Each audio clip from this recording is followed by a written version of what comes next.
قلب میں نئی نئی راہیں سجائیں گے. لیکن یہ کب ہوگا؟ جب شرمگاہوں کی حفاظت ہوگی، خلوتوں میں بھی اور جلوتوں میں بھی. خلوتوں میں ہمارا نوجوان اپنی شرمگاہ کو برباد کر رہا ہے. خلوتوں میں چپ چاپ بیٹھ کر یوٹیوب پر دیکھ کر ویڈیو کال کر کے اور ینگسٹرز کے ساتھ نہ جانے کس کس قسم کی باتیں کر کر کے گرل فرینڈز بنا کر اور بے تحاشا لڑکیوں کے ساتھ بات کر کے، اور اگر وہ موقع فراہم نہیں ہے تو پھر تصویریں دیکھ دیکھ کر وہ اپنی جوانی کو برباد کر رہا ہے. وہ جوان کبھی لیڈر نہیں بن سکتا جو اپنی شرمگاہ کی حفاظت نہ کرتا ہو. وہ جوان کبھی لیڈرشپ نہیں کر سکتا جس نے اپنی آنکھوں کی حفاظت نہ کی ہو.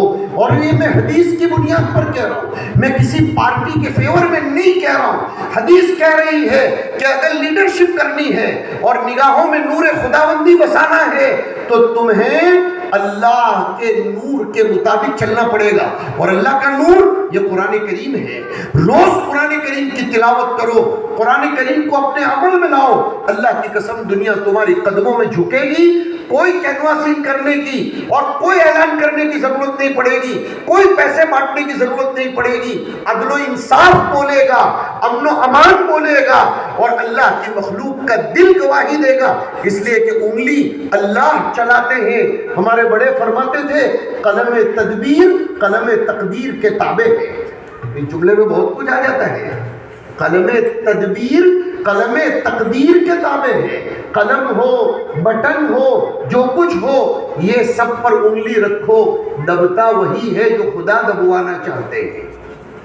دبتا وہی ہے. یہ ڈائیورٹ کیا جا رہا ہے ہمارے ذہن کو کہ اس کو ذمہ دار قرار دے دو، اس کو ذمہ دار قرار دے دو، اس پارٹی کو کوسو، اس کو ذمہ دار بناؤ. سب سے بڑے ذمہ دار ہم لوگ ہیں. ہمیں فراست پیدا کرنی ہے. میں آج صبح کہہ رہا تھا وہاں ناندیڑ کے قریب بسمت میں، فراست یہ لفظ فرس سے نکلا، اور فرس یہ کہتے ہیں گھوڑے کو. فراست جب آ جاتی ہے تو آدمی گھوڑے سوار بن جاتا ہے. اور کون آدمی؟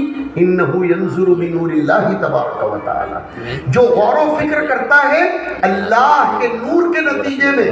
اور قرآن کا تو نام ہی نور ہے.